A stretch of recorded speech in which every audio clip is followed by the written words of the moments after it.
that person. The person who does this, he's not practicing. Even though he may well pray, give zakah, fast, he's not practicing. So therefore one shouldn't look at him as an ambassador of Islam.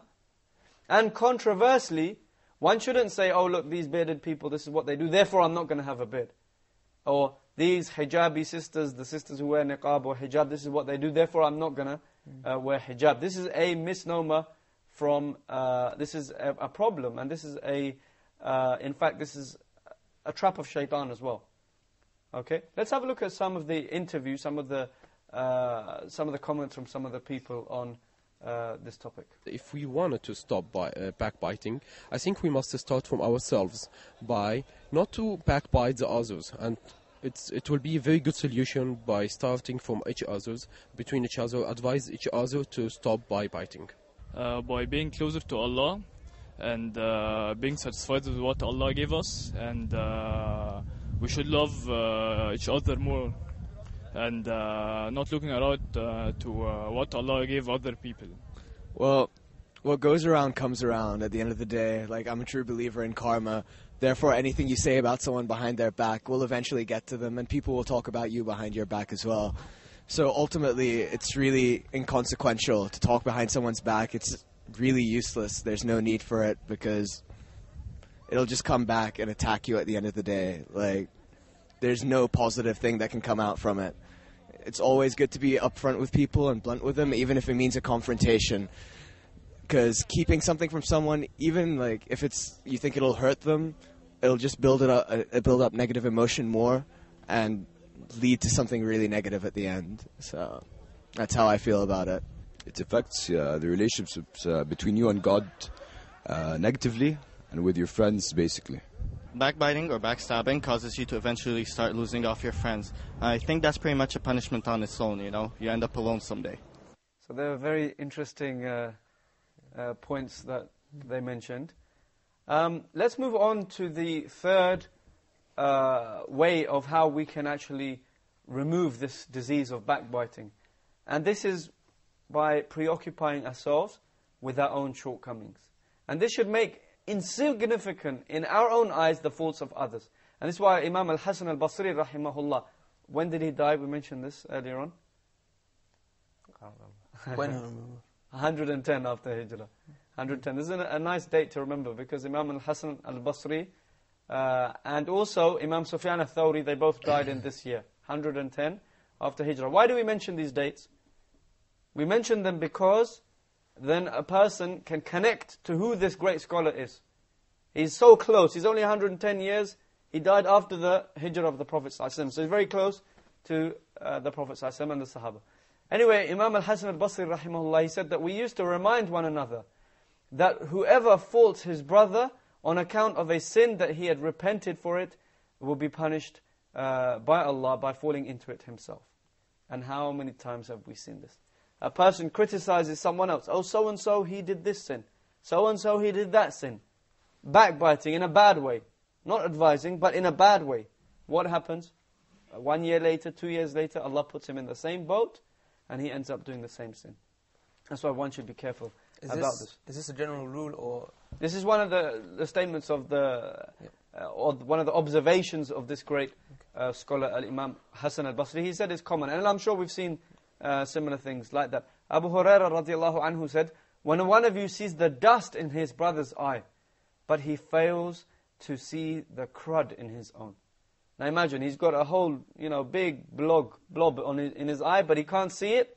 He only sees a tiny speck of dust in the other person's eye. So if a person preoccupies himself with his own sins, he won't be falling into backbiting. We should remember when we're pointing the finger at someone, that 3 fingers are pointing back to us. There's only 1 finger that's pointing outwards. So we should remember the other 3 fingers. Fourthly, we should keep in the company of righteous people. This is a very important way of keeping away from backbiting. If someone's backbiting, get up and leave their company.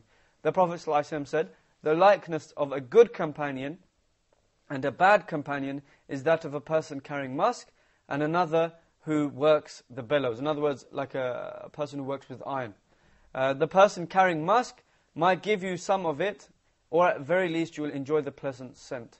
And the person with the bellows will either singe your clothing, or at least he will make you suffer from the bad smell. Okay, and we can see this. How many times have we seen people, because of good company, they've been affected in a good way, and because of bad company, they've been affected in a bad way? How can we have some examples? Yeah, I mean, I used to know a brother who was quite close to me in college, and he, mashallah, used to pray salah, used to do everything that you would expect.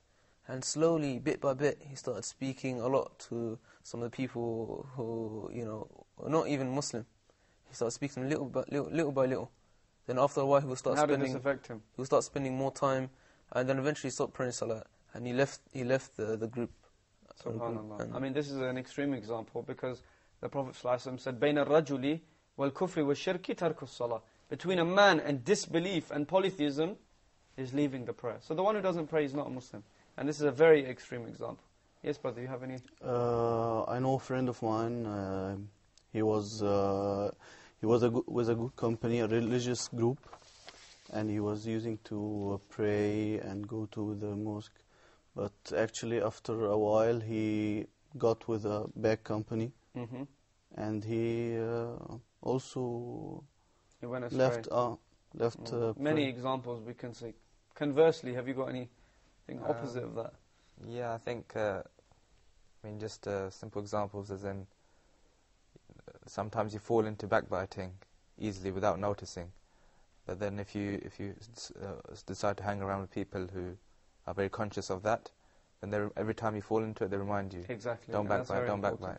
Until it becomes a habit that you don't mention anything. And that's what this point is, that to make sure that we actually do hang around with those kind of people.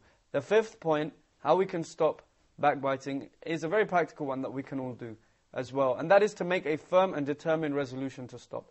There was one scholar of the past, he said that I swore an oath that for every time I backbite someone, I would fast one day. I would fast one day. And this became so difficult for me, this wore me out. Since I would backbite and then I'd end up fasting, then I resolved that for every time I backbite someone, I would spend 1 silver coin, 1 dinar, in charity. And then, for the love of money, I gave up backbiting. And I'm sure we can all have some general advice about how we can, stop doing any kind of sin, in fact, by resolving to do certain actions. It's like forcing myself to run 10 miles each time I backbite. Yeah, that's a very good thing that you do. Yes, Ross. Again, within a group, you could say that anytime one of us backbites, the other person gets a punch from the others. not in the head. Not in the head. Not in the head. That's not allowed in Islam. You can say if someone doesn't pray nawafil supererogatory prayers, then for every time he backbites or does any sin, he can start praying. Yeah, you can pray maybe 20 rakahs. In fact, I know somebody who used to do that. Every time I backbite, I'll pray 20 rakahs of prayer.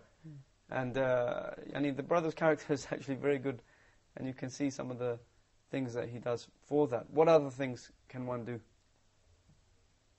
Just to give in charity, as you mentioned. Give in charity, that's another thing. Wash the dishes, maybe. Wash the dishes, how would that help?